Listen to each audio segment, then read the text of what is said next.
Day 7 of transformation. ಈ ವಿಡಿಯೋದಾಗ ನಾ calories ಬಗ್ಗೆ ಹೇಳ್ತೇನೆ. ಅಂದ್ರ ವೇಟ್ ಗೇನ್ ಆಗಾಕ ಮೇನ್ ಬೇಕಂದ್ರ ಕ್ಯಾಲೋರೀಸ್. ಎತ್ರ ಹೆಚ್ಚ್ ಕ್ಯಾಲೋರೀಸ್ ಇರ್ತೈತಿ ಅಂತ ಈ ವಿಡಿಯೋ ಹೇಳ್ತೇನೆ ನಾ. ಫಸ್ಟ್ ಹೇಳ್ಬೇಕಂದ್ರ ಕ್ಯಾಲೋರೀಸ್ ಎಲ್ಲಾ ಆಹಾರದಾಗ ಇರತೈತಿ. ಮೇನ್ ಕ್ಯಾಲೋರೀಸ್ ಎಲ್ಲಾದ್ರೊಳಗ ಇರತೈತಿ. ನೀವು ವೇಟ್ ಗೇನ್ ಆಗಾಕ ಬೇಕಾಗಿರೋದು ಮೇನ್ ಕ್ಯಾಲೋರೀಸ್. ಪ್ರೋಟೀನ್ ನಿಮಗ್ ಕಟಿಂಗ್ಸ್ ಬೇಕಾಗ್ತೈತಿ. ಅವಾಗ ಕಟಿಂಗ್ಸ್ ಯೂಸ್ ಆಕೈತಿ ಪ್ರೋಟೀನ್.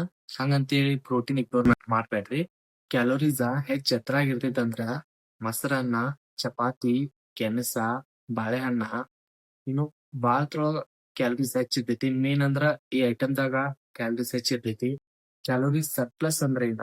ಕ್ಯಾಲೋರೀಸ್ ಸರ್ಪ್ಲಸ್ ಅಂದ್ರ ನೀವ್ ಡೈಲಿ ಊಟ ಮಾಡ್ತಿರ್ಲಾ, ಆ ಊಟದ್ ಬಿಟ್ಟ ಎಕ್ಸ್ಟ್ರಾ ಏನ್ ನೀವ್ ತಿಂತಿರ್ಲಾ ಅದಕ್ಕ ಕ್ಯಾಲೋರೀಸ್ ಸರ್ಪ್ಲಸ್ ಅಂತ ಅಂತಾರ.